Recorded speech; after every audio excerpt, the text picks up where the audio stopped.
Some rare champions inside of Raid are way better than they might seem, but the very best rare champions inside of Raid do more than one job and therefore have some actual long-term value on your account, which kind of rules out good old Frozen Banshee, man. So what is up, guys? This is Cobb, and welcome to one rare champion cheat code for every single one of the basic dungeons, minus the potion keeps, because nobody cares about those. And as a rule, I'm only allowed to pick Cold Heart for one of these dungeons, otherwise this video would get boring real fast, man. Can you guess which one that I'm going to assign Cold Heart to, man? Before we get started, if you're looking to create a new Raid account, and make sure to get that done immediately by clicking on the beginner promo link that's down below this video at the top of the description box, man. Just click on that link and use that link to create your new Raid account on laptop or PC. By using that link to create your new Raid account, man, you're going to get all the free stuff that you see on screen right now. It's a double legendary stat, as well as 3 free epic champions as you level up your account, man. It's just the best beginner promo link going.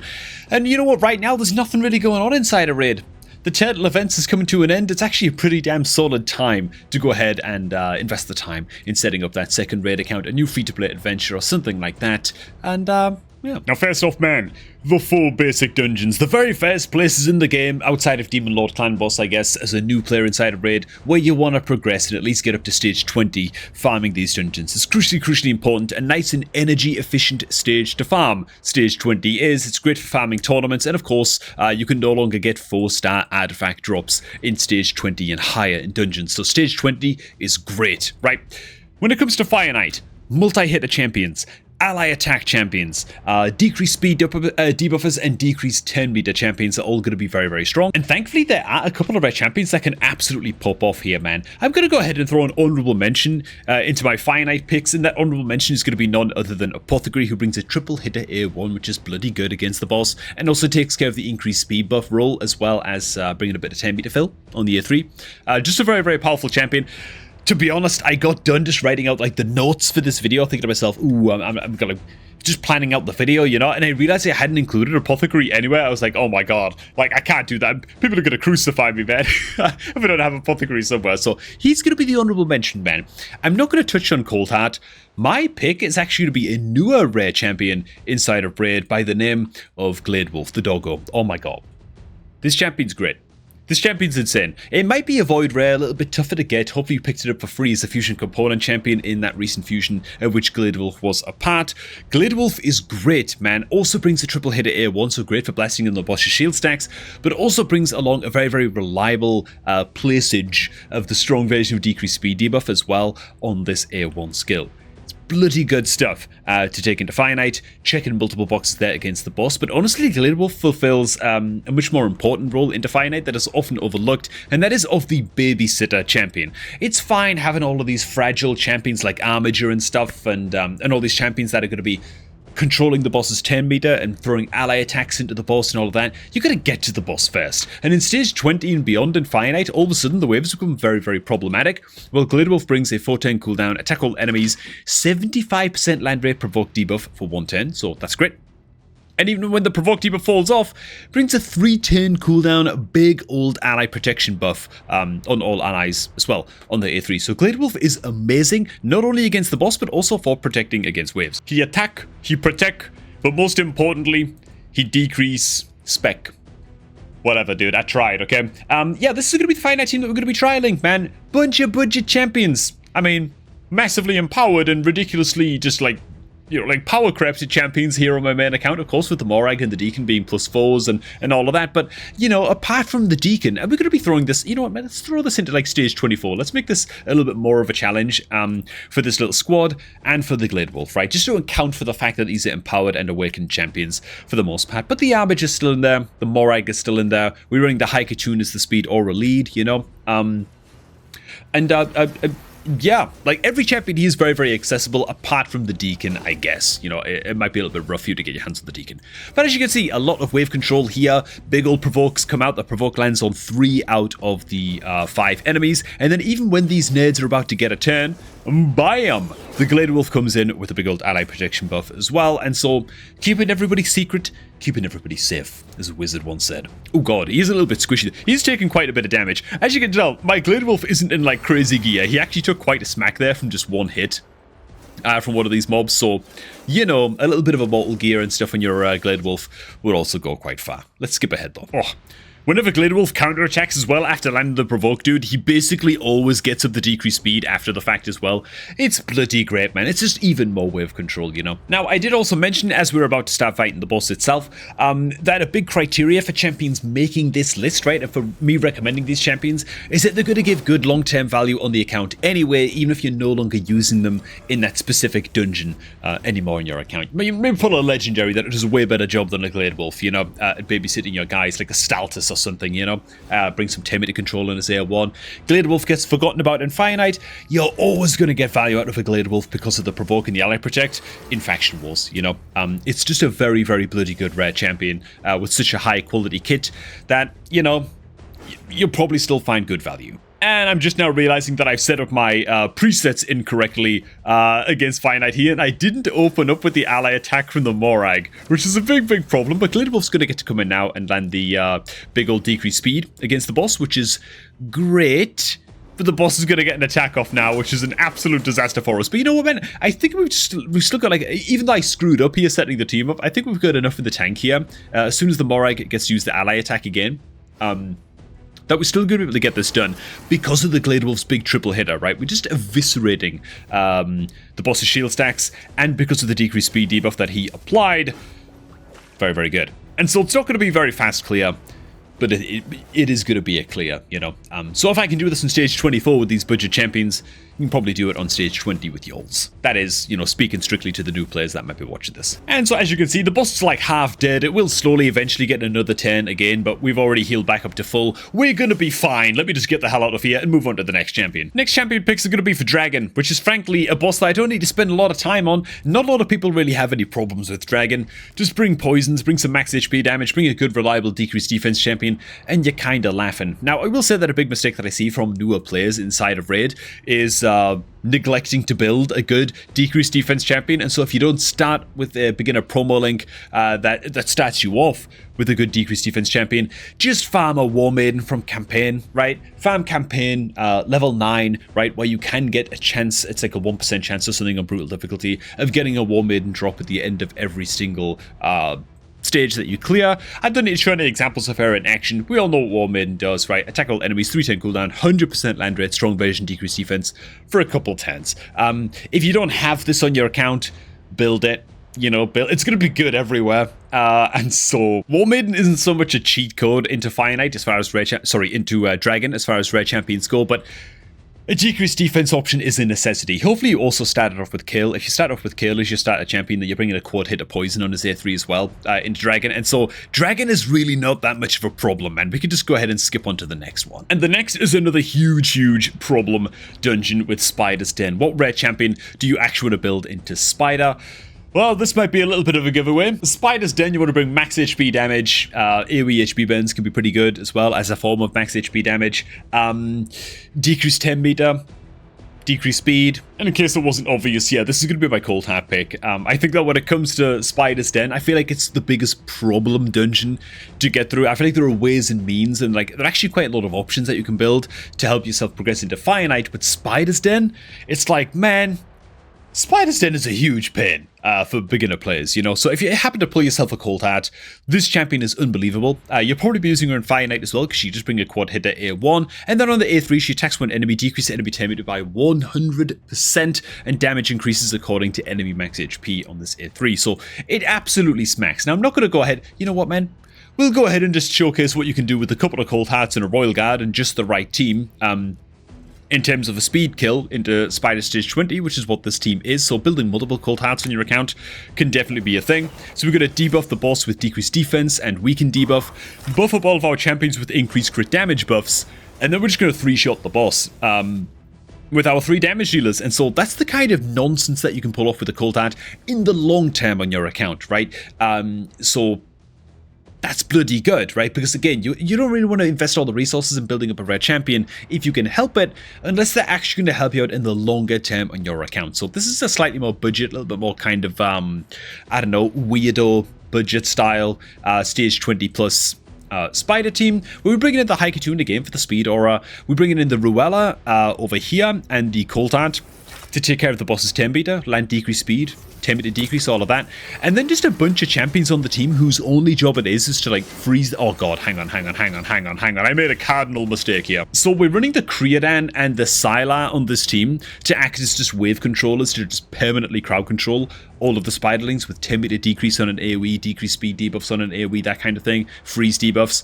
But if you're doing that and you're running a Spiderling control style team, you got to make sure that you disable the attack all enemy skills, and not just your Cult Heart, but like all of your champions. You know, I'm fine for the Haikatoon to use their Shamanic Lightning because it's a bit of 10 meter decrease on an AoE as well, but yeah, I just done goof there. Okay, so bit of a do-over. Big old freeze comes out again from the Creodan. Decrease 10 meter decrease speed comes out on all the Spiderlings, and now the Cult Heart is just going to be our chief source of damage into the boss itself. And that's really kind of it. That's sort of the team in a nutshell. Now, the Cult Heart isn't going to be able to do a solo job of decreasing the boss's 10 meter, so the Ruella's going to be helping out with that as well with her A1 to bring some 10 meter steel, you know. And so that's fine, but we just need the Cult Heart to be fast enough here that she gets around again to using her big A3 10 meter deleter against the boss before the boss gets a turn. So I'm just watching the boss's 10 meter here like a hawk and hoping that the Cult Heart's going to be fast enough to get around again to doing this, which I think she is. I believe the next turn on the Cult Heart is going to be her big AoE smack. Bam! Huge amount of damage comes out from that as well, of course, if you've got just the right debuffs on the team, which again, the Ruella's going to be helping out with that. But yeah, this is the squad. Cult Heart is bloody integral to it. As you can see, she hits like an absolute monster against the spider. I believe the next smack will get the job done. Will it? Ooh, god, we actually lost the Sylar at the end there. My god. The Sylar's not even 6 stars, by the way, so, you know, we got to forgive the Sylar a little bit. But there you go. That's Spider's Dead, and that's the Cult Heart. As for Ice Golem, I don't know. I'm just gonna let you know right now. I don't have a rare champion pick for Ice Golem. You know? What's good into Ice Golem? Like, strong increased defense buffer champions, maybe revivers, a decreased attack debuffer champion is bloody massive, AoE HP burner champions, block revive champions are quite good. Is there a rare champion in the game that's actually good and is actually like a cheat code pick or like just a powerful pick at all in any way into Ice Golem? I don't think there is. I mean, you could make a case for Tree Shield Not. Tree Shield Not brings some healing and some increased defense, but it's only the weak version. Then he also brings a little bit of shielding and a double revive, just in case anybody dies. He also brings weak version decreased attack. So I don't know, man. Like, he's trying his best. Tree Shield Knot might be the best option that I can recommend, because again, you will get decent long-term value out of a Tree Shield Knot purely because of how powerful his revive is for a rare champion, right? A double revive and a 5-turn cooldown that also places shields is really quite juicy. We could also come out of left field with the Seducer pick as well, maybe. Again, weak version increased defense and block debuffs, which is actually quite good in the Golem as well, to negate those heal reduction debuffs and the decreased defense and the freeze debuffs that the boss is going to be smacking on out, you know? So I don't know, maybe Seducer is the pick. Would I recommend building a Seducer though for anywhere outside of Ice Golem? Like, are you going to get good long-term value out of a Seducer pick? I mean, he's a great rare champion, but I don't know. His strong version Ally Protector on his A3 is very, very good, but it's only available if there's a crappy rare champion by the name of Temptress on the team, so I don't know, man. I don't know. And so, frankly, we're just going to move on to Phantom Shoguns. Phantom Shoguns Grove. We've got a Phantom Shoguns and Sand Devils.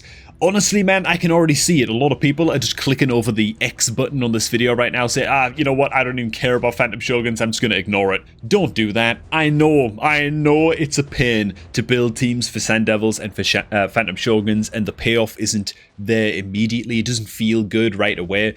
You don't get like a dopamine hit once you finally clear stage 25 of Phantom Shoguns. It just doesn't feel that good. It takes a long time to accrue value from spending oils and stuff at the end of the day, you know, but it's gotta be done, alright? So the trick with Phantom Shoguns is that the boss is going to... There's only a couple of things you really gotta know, man. I've got more advanced guides and stuff up on the channel talking about building true budget Phantom Shoguns teams that you can go ahead and take a look at, but the boss is gonna smack the crap out of the champion on your team who has the highest crit damage, okay? That's important to know. So you can't just build like a standard regular team with just like a bunch of like a Tholin and like a bunch of just generic high crit damage dealers. They're going to get one-shotted, right? They're going to get annihilated. So you got to bear that in mind. And the boss is also going to build shade stacks, which I don't even want to try and read. Whatever, dude. See this little number right here? You see a little number, man? Those are shade stacks. The boss gets shade stacks anytime that you weak hit into the boss. And the boss is going to be spamming out enfeeble debuffs across your entire team periodically that you've got to deal with. And you reduce those shield stacks by removing those enfeeble debuffs and by landing hits into the boss with awakened champions, right? So 5-star awakened Kayle here, 5-star awakened Mithrala. We've got a 6-star Neri on my main account right here, right? Awakened champions are going to be your best friend for keeping down those shield stack counters. Now, for crit damage tanks, there are a couple of rare champions that can do a great job at this into Phantom Shoguns, right? So I've got my Renegade on my main account built with like, I don't know, 240% crit damage or something. It's not a crazy amount, but it's more than anybody else has got on the team, right? I've got her built with a bunch of HP burners and poisoners on the team, right? And so she's got the highest crit damage on the team, man. She's also built in immortal gear and regeneration gear so that she can just heal the crap out of herself and just live against the boss. And Renegade's pretty good for this role because even though she's not there to do any damage, she's just high crit damage meat shield or target practice for the boss, you know, whose only job it is to live with her regeneration gear and her immortal gear. It means that she can still give decent value to the team because of her A3 skill. Decrease the cooldown of all ally skills by 2 turns. It's on a 5-turn cooldown. It costs her a bit of a max HP as well, so you've got to be careful of that. She's going to be self-damaging a little bit with this A3 throughout the fight. But just because she's not doing any damage at all in the clear, or doing very little damage at all in the Phantom Shogun's team, she's just there to tank the boss, pretty much. She's still helping out, at least, with this A3. Honestly though, in the context of this video, she's more of an honorable mention, and to be fair, the best possible rare champion for this job is actually Nalhorn. And this is not an uncommon thing that you see at all when people build out their Phantom Shogun's teams. They'll build the Nalhorn to be the crit damage tank. Why, right? Why? Well, remember, the boss is going to be debuffing the crap out of everybody with Enfeeble debuff, which makes it so that you weak hit with your skills into the boss. And anytime you weak hit into the boss, it gains those shade stacks, and the more shade stacks it gains, the more dead you are, right? The more effed you are, okay? Nalhorn has a very unique A1, okay, which is his only attack as well. Attacks one enemy, damage increases according to how much HP the champion has lost, okay, whatever.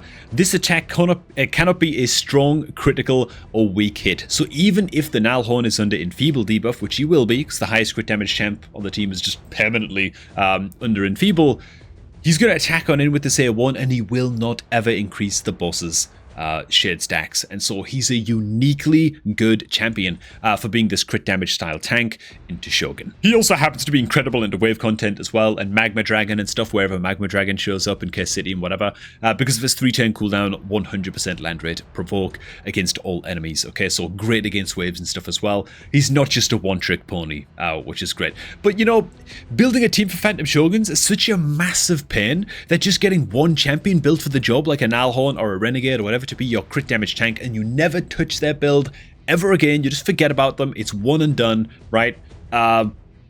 He's great for that job. Now, next up, this brings us to Sand Devil, which again, what rare champions really help you to progress in Sand Devil, man? Well, you could actually go ahead and throw a Tree Shield Knot into this role as well, only alongside a Donatello, though. The Donatello is the real carry, right? Donatello, because of how his passive works, he can save an ally from a fatal hit and prevent that ally's death, and so you can do very funny things with a team like this. And so this is how the Tree Shield Knot works in a team like this, right? His only job, this is just a clip from the video I recorded a little bit earlier on about that Donatello team. If you have a Donatello on your account, Tree Shield Knot could be the champion of choice that you use as like a team-wide reviver in a 3-man Sand Devils team like this, where the Donatello's only job is to live, and so he's in like regeneration and immortal gear, and the Tree Shield Knot is also in a bunch of regeneration gear as well, or at least immortal gear, I think. And so anytime the Tree Shield Knot's about to get one-shotted, the Donatello saves him from the one-shot, as we're about to see on the boss's next attack. The Donatello's going to save the Tree Shield Knot, and then the Tree Shield Knot will just revive both of our guys, and you can very slowly get the Sand Devil killed this way, right? Again, I've got this video. This video was uploaded like a week or so ago, or whatever, on the channel, so if you want to go ahead and check this out, you've got a Donatello, you've got a Tree Shield Knot, you feel like you could make a team like this work into Sand Devils, then by all means, go ahead and check out that video. Another great budget team, though, that can utilize a rare champion is a team built in Sand Devils alongside Godseeker and Neri. It's basically Godseeker and Neri alongside any champion that can place HP burn debuff for any kind of max HP damage against the boss. Cold Heart could work for this job. Selenia Nightcloak could also work. Selenia is a uniquely good HP burner champion as a rare champion because, you know, her HP burn is a triple hitter. On an A3, 75% chance on each hit of placing an HP burn, but before she attacks in, she buffs herself up with a 25% increased accuracy buff for 2 turns, which is actually bloody important. It's actually quite good, especially if you're trying to progress in Sand Devil for the first time and you don't have that good gear on your account. In order to land an HP burn against stage 25 Sand Devil, you need like 500 accuracy, man. Or maybe slightly more. Like, it's a lot. It's a hell of a lot, you know? So at least with Selenia, you can lower that accuracy requirement down to like a 380, 390 or something because she self-buffs a little bit and then attacks it with HP burn. So she's uniquely good for the job. She's also Void Affinity, and so as you're progressing through the stages of Sand Devil, you don't have to worry about weak hitting with their HP burn skill, which is just going to make it just a little bit smoother to progress through all of the stages. And yeah, again, it's a little bit tough to pick a rare champion for Sand Devils and for some of these dungeons, but we're giving it our best. And finally, this takes us to good old Iron Twins, where for me, there can only be one. All you gotta know for Iron Twins. Okay, this is the lie. It's not all you've gotta know, okay? But all you gotta know for Iron Twins is just keep up decreased speed debuff against the boss at all times. It's going to be removing all debuffs from itself as well periodically throughout the fight, but just keep the boss under this very, very important debuff right here as much as you possibly can. And the best possible man for the job is good old, not Glade Wolf, but Glade Wolf could actually be very, very good for this job, just because the decreased speed debuff on the A1 skill for Glade Wolf is very, very high land rate, considering it's a triple hitter, you know, so Glade Wolf is going to be the honorable mention here, but it really doesn't get much better than good old Kerzad D-Pat. Just given that his, it's just 100% land rate, decreased speed. Only condition with Kerzad is that you got to build him with 100% crit rate, so that you always place this extra hit with his A1, and the extra hit is the thing that actually places the decreased speed debuff, so just be aware of that. Honestly, into Iron Twins, just disable Kerzad's A3 and his A2. You're not interested, you don't need him to be using those at all. Just have him spam the A1 over and over and over throughout the entire fight and just keep up decreased speed debuff as much as you possibly can against the boss, and that's all you've got to know. It's really that easy. Now, the good long-term value that you get out of a Kerzad D-Pat is the fact that he has 2 3-turn cooldown skills on his A2 and his A3 that are both attack all enemies type skills, making him a fantastic, fantastic candidate, of course, for a stun set into wave content. And so that's how you're going to get your longer term value out of a Kerzad D-Pat. As you can see right here, this is how I've got him built myself. I think I have him in crit rate gauntlets, just to get his crit rate up to that 100% mark where he needs to be for his A1. And yeah, his gear is actually very, very outdated. I'm just noticing now that he's in a bunch of 5-star stun set gear, but that's fine. He doesn't need to be anything better than that, right? I just use him mostly in wave content anyway, and so, yeah. And so there you have it, man. A cheat code-ish rare champion for basically every single one of the main dungeons inside of Raid. Might have to do an episode of this soon for Epic Champions as well, like the one single ultimate best Epic Champion that you can possibly bring into every single dungeon, maybe including hard mode dungeons as well. Ooh. But now, thanks for watching, guys. Man, it's a strange time in Raid right now. I'm having a tough idea thinking of video ideas and stuff. Feel free to go ahead, man, and plop any thoughts and ideas for content and things that you would like to see here on YouTube down below in the comments, man. Help me out for my schedule for this week, because after the Tales events have ended, there's just nothing going on in Raid right now, man. Also makes it an incredible time to start off a new Raid account, man, by using the beginner promo link that's down below this video at the top of the description box for all of the free stuff that you see on screen right now. And I'm going to catch all of you guys just at